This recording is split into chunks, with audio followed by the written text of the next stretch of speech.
ফেলেন। সেই হারটা খুঁজে আনতে গিয়ে কাফেলার সব লোকেরা চলে গেল।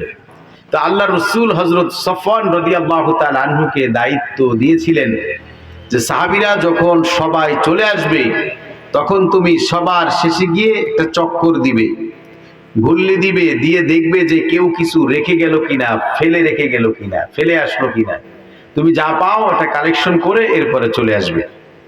আয়েশা এসে দেখেন কাফেলার লোকেরা চলে গেছে, তখন তিনি ভাবলেন আমি যদি এখান থেকে অন্যত্র চলে যাই নিঃসন্দেহে আমাকে কেউ খুঁজতে আসবেন, যখন উটের হাওদায় আমাকে না পাবেন তখন অবশ্যই আমাকে খুঁজতে আসবেন, আর এসে আমাকে এই জায়গায় যদি না পান তখন তাদের মধ্যে আরো পেরেশানি বেশি বৃদ্ধি পাবে। এর চেয়ে বুদ্ধিমতির কাজ হলো আমি এই জায়গায় বসে থাকি, আমাকে যখন খুঁজতে আসবেন পেয়ে যাবেন।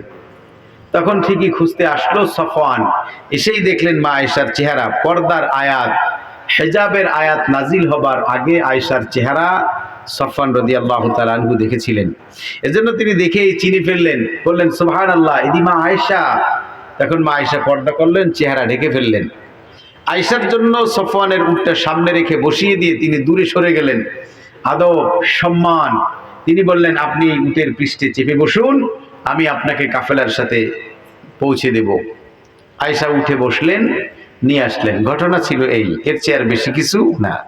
এই তিলকে তাল বানিয়ে আব্দুল্লাহ ইবনে উবাই ইবনে সলুল মুনাফিকের নেতা, সেইটা সব জায়গা গুজব ছড়ালো যে আয়েশার সাথে সফওয়ানের সাথে এইরকম জঘন্য কিছু কাজ হয়েছে। এইগুলো সব বলা বলি শুরু করলো। ও কিছু কিছু সাহাবীরা তারাও বিশ্বাস করে ফেললো।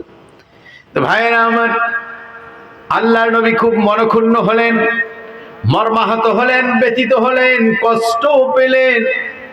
আল্লাহর নবী সাল্লাল্লাহু আলাইহি ওয়াসাল্লাম অন্য আয়েশার সতীন যারা ছিলেন তাদেরকে বলতেন, আয়েশার কি অবস্থা, ও খেয়েছে নাকি, ওর এখন কেমন অবস্থা, এমন করছে কেন।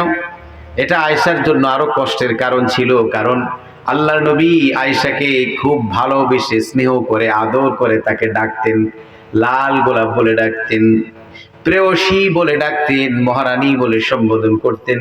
ইয়া হুমায়রা, ও আমার লাল গোলাপ, ও আমার প্রিয়া।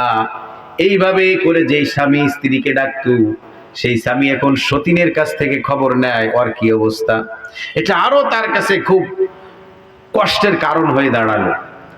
আয়েশা রাদিয়াল্লাহু তাআলা আনহা দেখলেন যে না, এই স্বামীর সংসারে এখন আর সুখ নাই। কিছুদিন বাবার বাড়ি থেকে ঘুরে আসে, রাসূলের কাছে ছুটির জন্য আবেদন জানালেন, ইয়া রাসূলুল্লাহ, আমাকে কিছুদিনের জন্য ছুটি দিন, আমি আমার পিতৃলয়, আমার বাবা